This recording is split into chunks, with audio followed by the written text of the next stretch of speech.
There is a fear for telling people that you're overwhelmed. There is anxiety for saying, I am burnt out. There's a fear that folks won't think you can handle the job. They won't think you're good enough, you're smart enough, you're strong enough, you're enough. There's a fear that you will be held back from future opportunities because people know that you have a weakness. There's a fear that you will not be invited to a seat at the table because people see you as a weak link. There is no opportunity or no culture for us to honestly speak up and say, I'm in the weeds or I'm blown.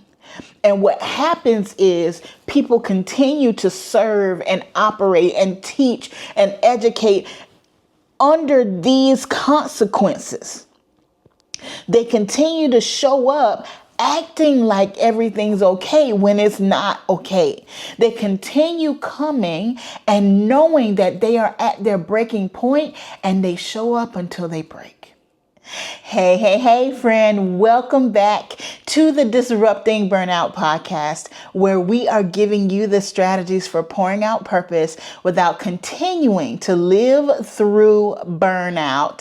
Friend, if you are new here, I'm Dr. Patrice Buckner Jackson, but you can call me PBJ, and I am so excited to share with you. Now, this week, as you know, we've been talking about a rhythm reset. So if you've missed the conversation, go back to the last couple of episodes. Make sure you catch up so that you're on the same page with us. Today, I want to change focus a little bit. I'm still talking about a rhythm reset, but one of the challenges I hear over and over and over from you all as I travel, as you email me, is PBJ, my folks at work don't care nothing about me needing a reset. PBJ, I don't know that I can do this because my boss, my leader, my organization, they don't prioritize this kind of thing. So it's not going to work for me. Today, I want to talk to the leaders. I want to talk to the bosses, the supervisors, the managers, the folks who have some influence, some leverage, some power to make space for people to take care of themselves. And the first thing I want to say is, friend, I'm not blaming you. I know that you exist in a system where you're trying to survive as well. I know that you have bosses and bosses that you have to submit to, align with, but at the same time, you see the need of your team. If you're listening to this podcast, you are a boss who cares, because jerks can't hang with us. So I know for sure if you are listening to this podcast, you are a leader who wants to take care of your folks, who wants to do well, who wants to create a healthy environment. But there are often so many external pressures that impact our ability to do that. So I want to give you some thoughts today of what you can do as a leader to create an environment for your folks to be able to take a breath and to recover from all the things. PBJ, I can't stop. I don't have time to stop. If I stop, all of this falls apart. We're short-staffed. I don't have anybody that can take my place at work. I don't have support at home or at work to stop. Friend, if any of these thoughts come to mind when you think about taking a break, you are the person who needs to stop the most. I want to offer you our stop plan. Simple. I want you to use the same strategies and wisdom and skills that you use at work. And I'm going to guide you to using those strategies to plan micro breaks. I'm not talking about a month sabbatical, but can you incorporate micro breaks into your life as a regular rhythm of rest so that while you are serving, while you are giving, you can have moments of revival so that you can live the life you're living sustainably? Friend, you need to grab this stop plan. Make sure to click the link in the show notes or wherever you're watching or listening to this so that you can get what you need right now. It can't wait. I know you do a wonderful job, but people don't know what it cost you to be you.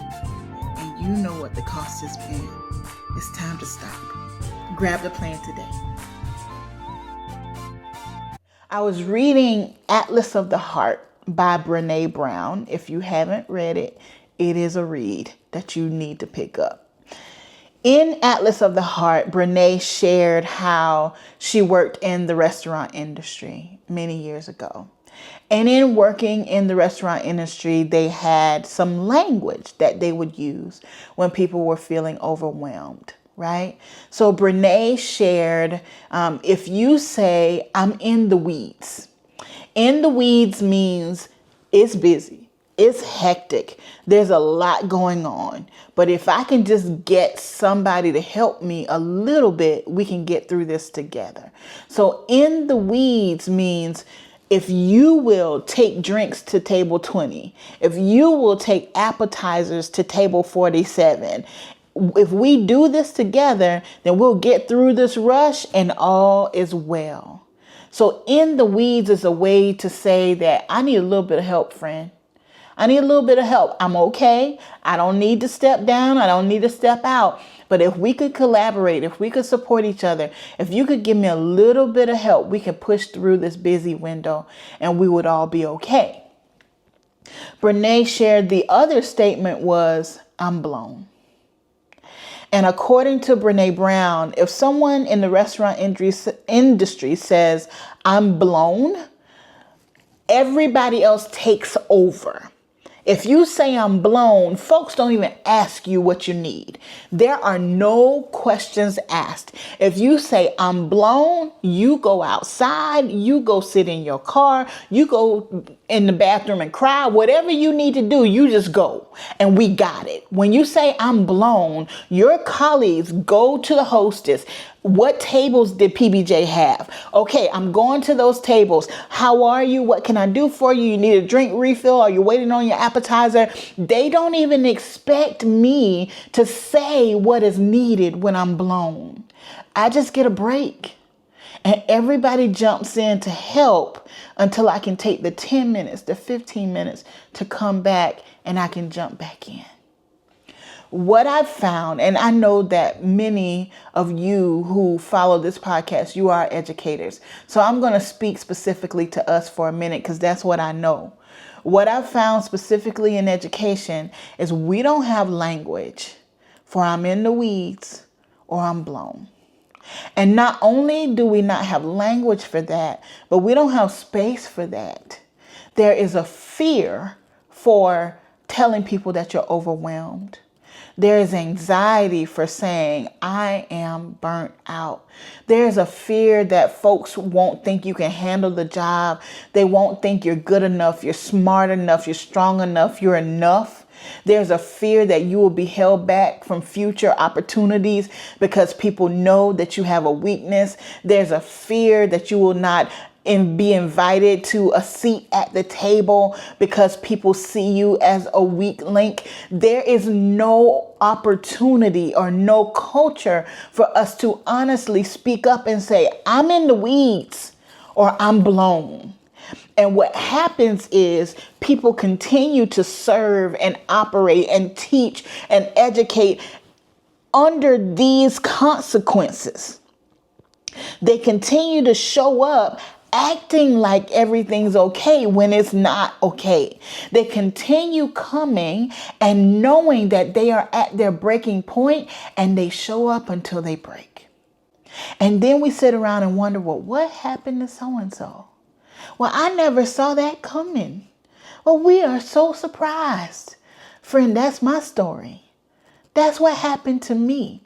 I pushed myself until I could not push any longer. And in a moment, I made one decision that changed my entire life. When I walked away from that job that day, people were shocked because it did not align with my character. It did not align with who I am or who they knew me to be. But what they didn't know is I was blown. And I had been blown for a long time. And I didn't feel like I had language or the opportunity or grace to say it. So I just kept pushing until my body gave out on me. So if you are a leader or a supervisor, manager, executive, if you have leverage, if you have a seat at the table, if you have influence, develop some language for people to say, it's hectic and I need help, and I am overwhelmed and I need to stop. Give people permission to be honest about where they are and have a crisis plan in place for what you're going to do when that shows up. We have a crisis plan for everything else in education. We have a crisis plan for tornadoes. We have a crisis plan for hurricanes. We have a crisis plan for fires, and on and on and on. But what we don't have is a crisis plan for burnout. We don't have a crisis plan for people who have had enough and can't keep giving. But guess what? We still have to respond, because at some point they get sick. They're on FMLA. They quit. They walk away. Or they're present, but they're not giving and serving because they don't have it to give anymore. So we still have to take care of the problem. Ignoring the problem doesn't make it go away. So why not create language and give grace for people to speak up and say, I'm in the weeds, or I'm blown and I need some help. So create the language. Create a culture that allows people to tell the truth about how they're doing, and then make a plan of what we're going to do when those people speak up. So if I were in a restaurant and I said I'm in the weeds, folks are going to say, what do you need? I got you. What do you need? I got you. So in education, or in your healthcare organization, or in your corporation, what is the plan for when people raise their hand and say, I need help? I need some support here. Or what is your plan when people step up and say, I'm blown, I'm out? Here are a few things that I want you to think about. First of all, I want you to think about, what is the preemptive step? So what can we do before people hit a wall? One of the examples I've given you before, and I think it's appropriate to share here, is as my team and I, when I worked on campus, as my team and I were kind of continuing to work through the challenges of the pandemic, and they were all exhausted. I served a team of folks who were considered essential in education. Essential means you don't go home when the crisis happens. Other people might be home for the snow day, but you're not. Other people might be working from home during the pandemic, but you're not.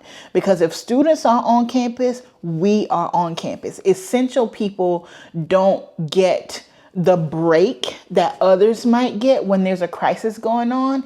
That's our go time. That's the time that we have to show up. We have to act. We have to be there. So my folks, being essential, were exhausted. They were exhausted. They were overtaxed, and it wasn't over. The demand was we still had students. We still had to take care of them. We still had to isolate folks and feed them and all the things. So we sat down, the leaders in my unit, we sat down and had a conversation of, what do people really need, right? Because in that time, educators were saying, well, we don't have more money to pay folks. We can't pay you more money, or we can't allow you to continue working from home because the mandates have come that we've got to be back on campus. So what I heard from educators is there's nothing we can do. If we can't do those surface things, there's nothing we can do. But I sat down with my leaders and said, we know we can't do those surface things. We know that those are not options. What do people really need? Like, what do they need most now? And how can we make that happen? And in that discussion, what we came up with is people needed time. They needed time. They were going from Zoom meeting to Zoom meeting to Zoom meeting to Zoom meeting. And every one of those Zoom meetings, they got assignments, and there was no time to even do the assignments. So people were serving students and in meetings all day. And then at night at home, they were doing all the assignments that they didn't have time to do during the day because they're in meeting after meeting after meeting after meeting. So there was no time to think. There was no time to be creative. There was no time to be strategic. People were exhausted. So what our folks had shared with us over and over is they needed time. They needed space, right? So we're not out here just giving people free days off. But what we decided was to create a proposal for what we called R&R, Reading and Research Days. So we created a proposal that would allow each member of our unit to ask in advance and take at least 2 R&R days a month. And we defined an R&R day as a day that you are focused on one particular project or one particular thing. You're not checking email that day. You got an out of office message on your email. You're not answering the phone that day. The rest of us in the office will cover you that day. You may not even be physically in the office that day. You are working, but we are acting like you are not here. And you may not physically be here. On your reading and research day, you may visit another campus and you may learn about something that they've got going on that we're trying to implement. On your reading and research day, you may read a book that aligns with something that we're trying to accomplish or do some research on whatever our next steps or our goals are. On your reading and research day, you may be building a student leadership training program or planning for RA training in August. On your reading and research day, you are doing work. You're checking something off your list. You're doing something within your responsibilities, but you're doing it in a way where you are uninterrupted, where you can think clearly. You can have your reading and research day in a park. You can have it in a coffee shop, wherever. The only requirement, because we wanted to be accountable, it wasn't that we didn't trust our people, but we wanted to be accountable to all of our leaders. The only requirement, one, you got to be approved of it. Only one person out of each department, so out of each office, could be gone each day. So we couldn't have 3 and 4 people out at the same time. So you got to get it pre-approved. Only one person out of the office each day for that. Now emergencies come up and we'll figure that out, but only one person on R&R each day. You got to be working on something that is directly connected to your job responsibilities, your projects. And then the other thing is you got to share some proof at the end of the day. So your proof may be pictures from the campus visit. Your proof may be a quick summary or a paragraph of the reading that you did or the research that you did or a draft of the program that you're planning, whatever. But you had to turn in some proof of the work that you accomplished that day to your supervisor by the close of business. Those were our responsibilities. Again, we want to be accountable, but we want to honor our people. So what can you do to prevent folks from hitting rock bottom? Stop telling yourself there's nothing you can do.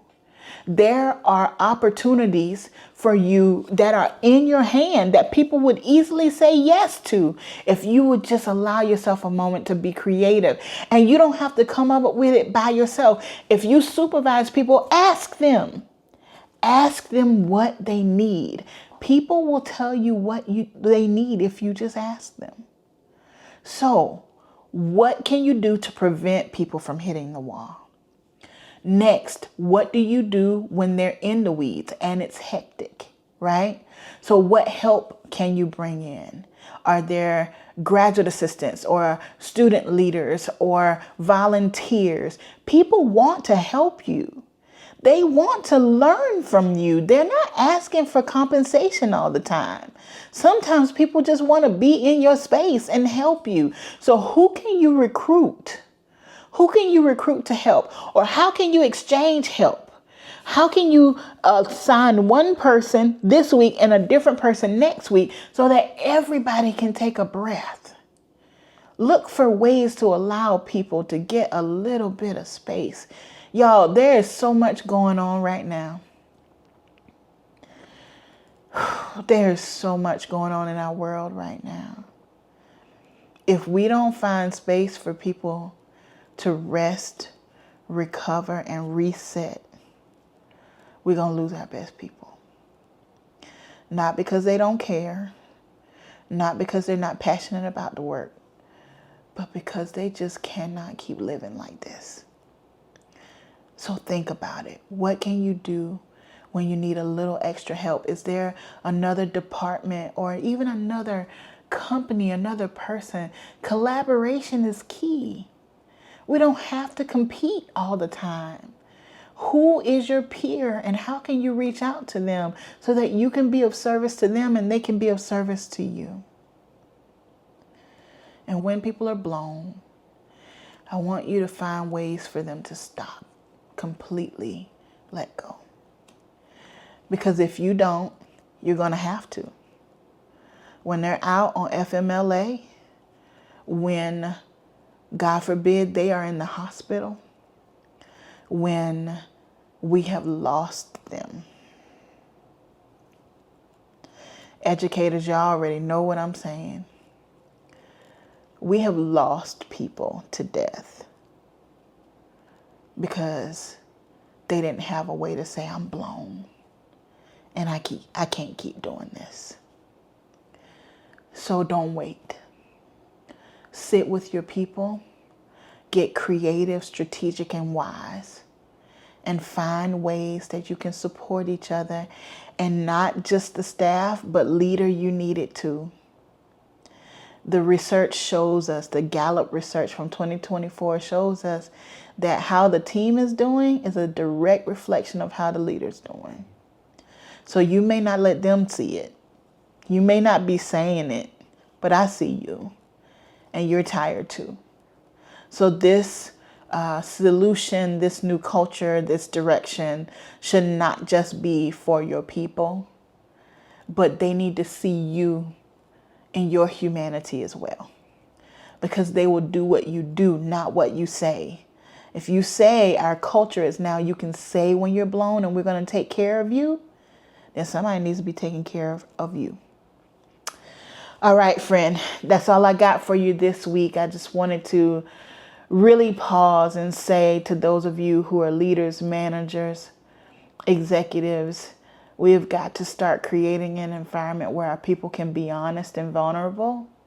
And when they can say they need help, and we've got to have a crisis plan in place for how we're going to help them. And crisis plan doesn't have to be elaborate 10-page plan, right? Like in the restaurant. In the weeds means we're going to take those tables together. I'm blown means you get 15 minutes. Goodbye. Get out of here. And we're going to do everything until you can come back. The simple thing is often the most profound. All right. Goodness. We're going to keep talking about this. We'll be back next week and definitely giving you more specifics of how to stop when you got all the things going on. When you got all the responsibilities, or when you have people in your life who don't honor boundaries, how can you stop then? I'm coming back to help you. All right, friend, as always, you are powerful, you are significant, and you are brilliant, and you are loved. Love always, PBJ. I'll see you next week.